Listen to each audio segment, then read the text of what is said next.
And within just the last few hours, WSMV4 Investigates has obtained the video that the school shooter live streamed right before the attack. Chief Investigative Reporter Jeremy Finley is here with us right now. Okay, so Jeremy, just moments ago, you also confirmed guns had been removed from the shooter's home in 2023. Yeah, that's right. In just the last 5 minutes, I confirmed with Metro Police that in 2023, 2 guns were taken from the home of Solomon Henderson. Police say they belong to adults and they remain in the property room with police.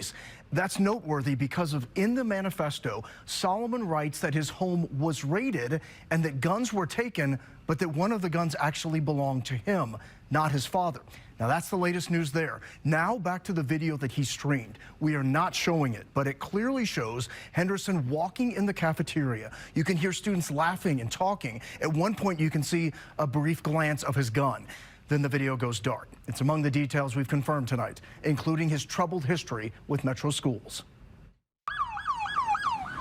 Before he opened fire at Antioch High School, 2 sources familiar with his disciplinary history tell WSMV4 Investigates that Henderson had gotten into trouble for bringing a box cutter to school. He'd also been suspended for getting into a fight after he was insulted by a student, and in middle school was disciplined for threatening a teacher.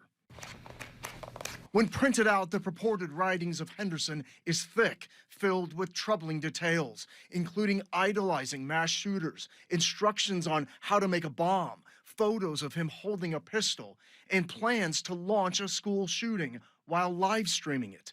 The streaming platform Kick acknowledged that Solomon did partially live stream the attack on their platform, writing, "We extend our thoughts to everyone impacted by this event." Kick rapidly banned the account and removed the video. So we decided to bring you information on this manifesto, but not show the photographs or direct wording as not to glorify the actions of the shooter. But I can tell you, he writes day by day over the last few months about his plans for a school shooting. But I can see nothing in it that references any specific students at Antioch High School. Now to the latest on that bombshell discovery from WSMV4 Investigates that 2 years before the school shooting, Metro Police took 2 guns from the home of the school shooter. Our chief investigative reporter Jeremy Finley first broke that story last night. Jeremy, you've uncovered even more tonight. Yeah, we have, Marius. We now know the circumstances of why the guns were removed has to do with a juvenile matter inside the home. The question tonight, what happened in Solomon Henderson's home 2 years ago, and was it a precursor to this week's deadly school shooting? Tonight, this report of police responses obtained by WSMV4 Investigates shows Metro Police went to the home of Solomon Henderson 4 times before the Antioch High School shooting between 2021 and 2024. A missing persons call in 2021, a request for an officer for an investigation in September 2023, but no one was home. A month after that, a report of theft and a police report was completed. Last December, a call was made, but police turned back around. We first told you last night how Henderson wrote in his online diary on January 10th of this year, quote, "I had my house raided once. They found a gun. It was mine. Laugh out loud. My dad took the blame." Metro Police confirm to WSMV4 Investigates that 2 guns belonging to an adult were taken from Henderson's home in 2023, but couldn't release any more information because of, quote, juvenile confidentiality. No one answered at the home of Antioch High School shooter Solomon Henderson this afternoon, but 2 neighbors of the Henderson family who did not want to go on camera both say police had been to the family's home prior to the attack. Both say that they weren't sure why police came, but that the Henderson's family appeared to be arguing. Having access to guns is part of it. We took our findings to psychologist Robert Moore, who identifies threat assessments for schools on troubled students. He says police confiscating guns from a troubled student's home was a precursor for a future disaster. If they were removed because of some tip or some report, yeah, I'd want to know what else is going on. Okay, I also want to let you know we have filed open records requests to determine if 911 calls have been made from that home. We're going to keep pushing for details on that and why police removed those guns. We will keep you posted. The family of the student killed at Antioch High School is so angry tonight. This is after learning multiple red flags about her shooter were missed. And as WSMV4 investigator Courtney Allen learned, the family says they didn't know anything about the shooter's criminal record until seeing our report about it on Friday. Jocelyn Escalante's parents tell me they think their daughter would still be alive if her shooter had been held more accountable for his previous crimes. This photo was taken at Jocelyn Escalante's birthday party. Her life was cut short at 16 years old when she was shot and killed by a fellow student at Antioch High School. And WSMV4 Investigates uncovered there were multiple warning signs about that student prior to the shooting. ¿Por qué no lo hicieron? ¿Por qué no lo encerraron? ¿Por qué no lo expulsaron de la escuela? We sat down with Jocelyn's parents, who say their family moved to Nashville from Guatemala in 2019. ¿Por qué no hicieron eso? Sino que esperaron. Her mom told us, I am really angry with the authorities and also with the school because if they did something, my daughter would be here with me.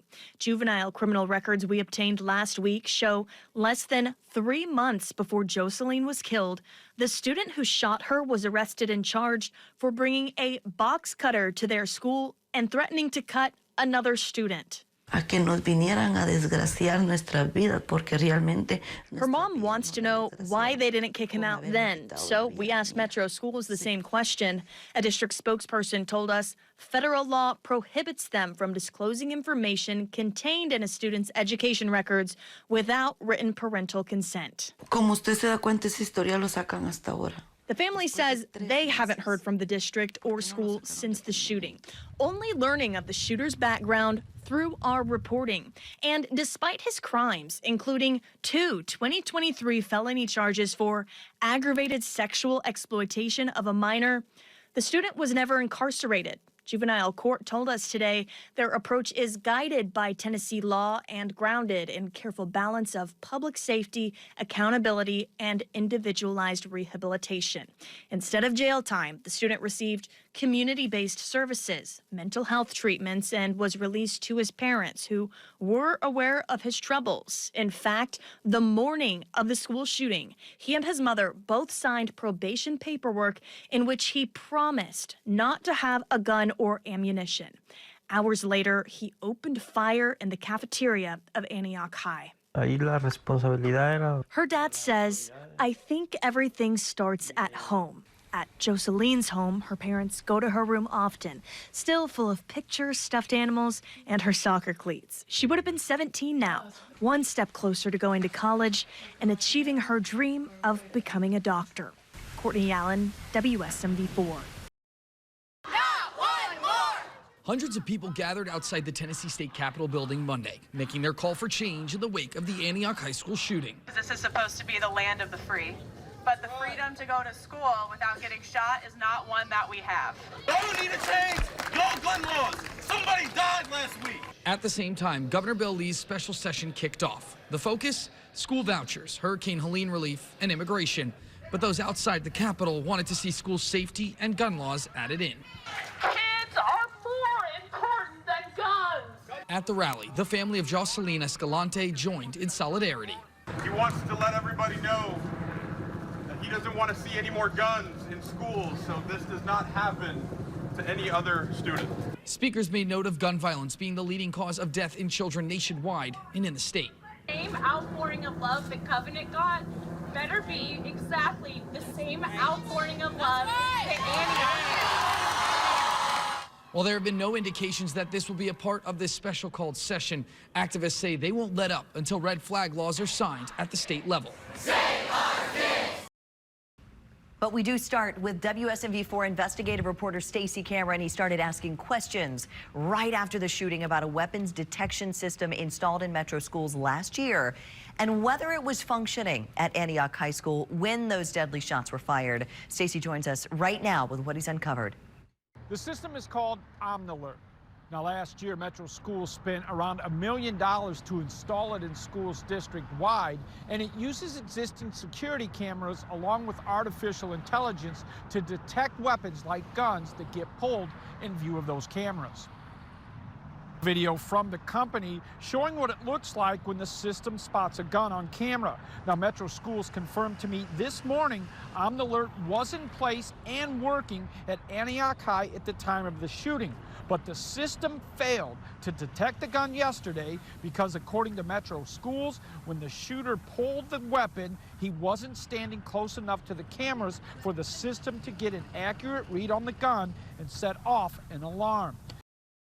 Tonight, we're getting a first-hand look at that new weapon detection system installed at Antioch High School. Our Jordan James shows us how it works and if students are satisfied. Overall, students say it's a step in the right direction as this pilot program is now in place here at Antioch High School. With concerns lingering. We care about our safety. Following the death of a 16-year-old girl being shot and killed by another student on campus.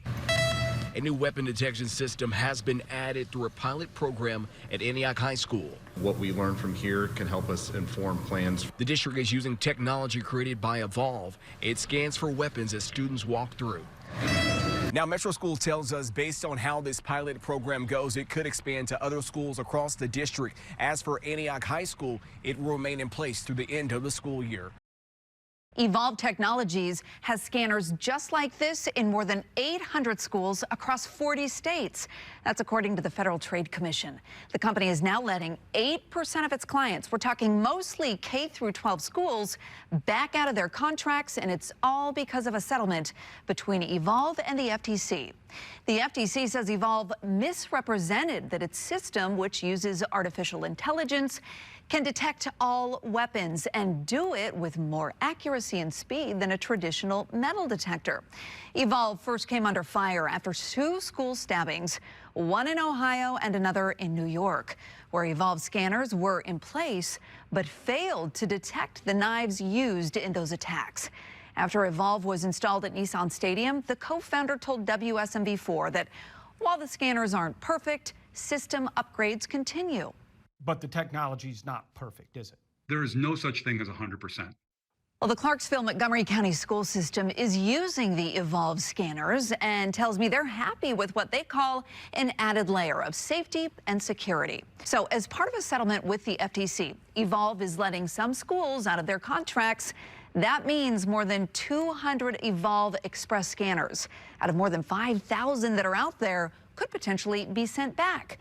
But in an update from just last week, Evolve says so far not a single customer has come forward and asked to cancel their contract.